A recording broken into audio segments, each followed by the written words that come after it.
Les premiers réfugiés ukrainiens commencent à arriver en Béarn. Associations et services de l'agglomération paloise s'organisent pour traiter les urgences, hébergement, documents administratifs. Anna, Svetlana, Olena et Eleonora ont fui Kiev sous les bombes. 3000 km à travers l'Europe, seuls, les hommes sont restés sur place pour participer à la défense du pays. Vous Vous ne pouvez pas imaginer ce qui se passe là-bas. Certaines villes n'existent plus. Ils envoient des bombes sans arrêt sur les civils. C'est horrible.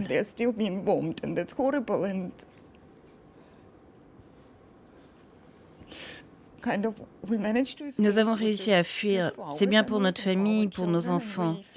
On se sent en sécurité ici, mais on ressent une forme de culpabilité de ne pas pouvoir partager leur souffrance.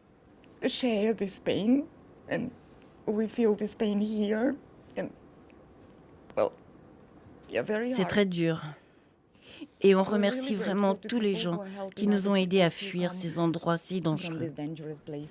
La communauté ukrainienne de Pau veut faire face ensemble. Maria Soloviova vit en Béarn depuis 20 ans. Son père, de 67 ans, a fui la grande ville de Kharkiv la semaine dernière et trouvé refuge chez elle. Je suis resté presque une semaine sous le bruit des explosions. Mais à un moment, il y a eu... Elle a ravagé le centre historique de Kharkiv.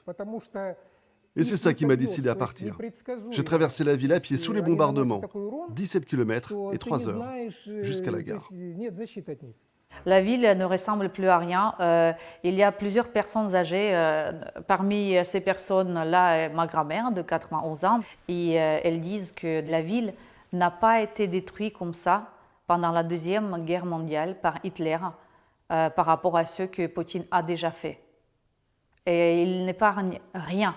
Il n'épargne rien. Dans l'agglomération paloise, plus de 350 foyers se sont portés volontaires pour accueillir des réfugiés ukrainiens.